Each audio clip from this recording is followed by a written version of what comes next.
नमस्कार बच्चों। उम्मीद है आप लोग अपने अपने घरों में सेफ और सुरक्षित होंगे।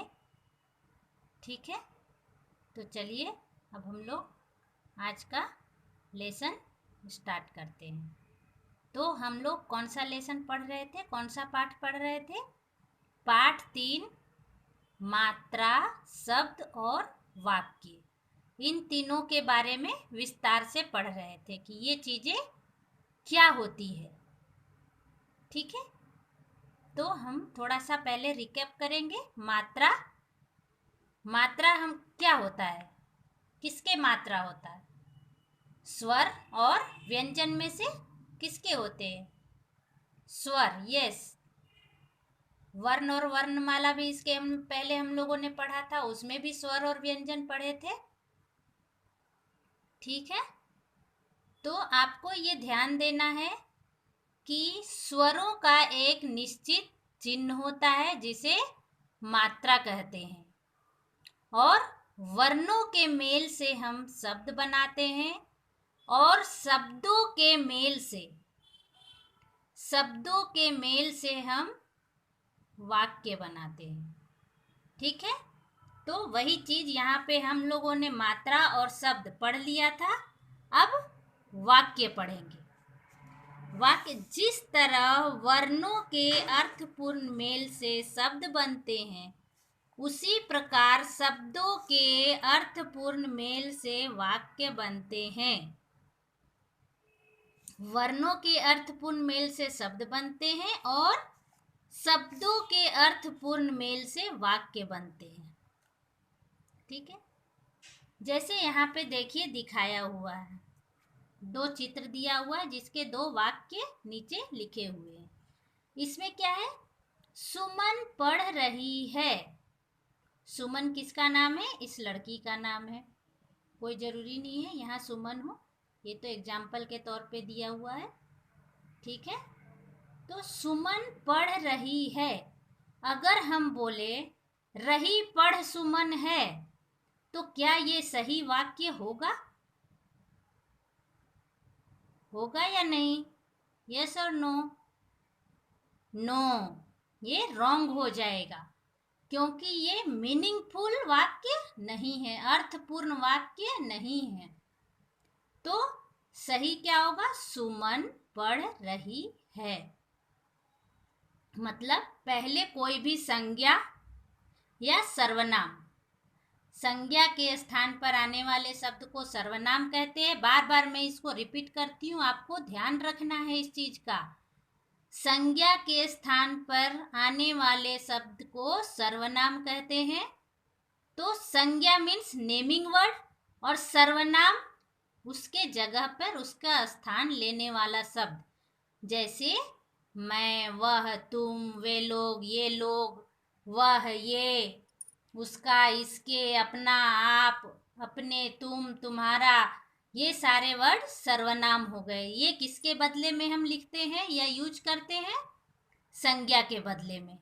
ठीक है, सुमन पढ़ रही है, यहाँ पहले संज्ञा है, फिर क्रिया है, फिर सहायक क्रिया बोलते हैं, है, हूँ, ये सारे क्या है? सहायक क्रिया। जैसे आप इंग्लिश में क्या पढ़ते हो? Subject plus verb plus object, तो ये संज्ञा है, ये क्रिया है, और ये उसके सहायक क्रिया है। इसके बिना ये सेंटेंस, ये वाक्य कंप्लीट नहीं हो सकता। सुमन पढ़ रही है, अब ये अर्थपूर्ण, इससे हमें पता चलता है कि सुमन क्या कर रही है? पढ़ रही है। फिर नेक्स्ट है रोहन खेल रहा है।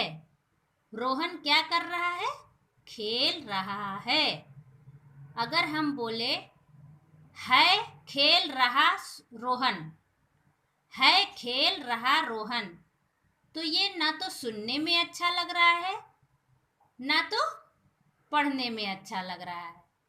ठीक है, और ये पूरा मीनिंगफुल भी नहीं हो रहा है। इसी चीज को हम अगर अर्थपूर्ण बनाने के लिए सही तरीके से लिखे तो क्या लिखेंगे? रोहन खेल रहा है। पहले हमें संज्ञा लिखना है, फिर क्रिया वाले शब्द लिखना है, उसके बाद सहायक क्रिया लिखना है, जिसको इंग्लिश में हेल्पिंग वर्ब बोलते हैं। ठीक है, यहाँ पे भी वही है, सर्वनाम शब्द भी यूज कर सकते हैं इसके बदले में। ठीक है बच्चों, अब शब्दों का यह मेल देखो, शब्दों का यह मेल देखो। मैं रात हूं को सोता, इसे पढ़ने में मजा आ रहा है? नहीं, इन शब्दों के मेल का कोई मतलब नहीं निकलता, किंतु अगर इन्हें सही क्रम में लिखा जाए तो वाक्य बन जाएगा। मैं रात को सोता हूँ, मैं रात को सोता हूँ। ये क्या हो गया?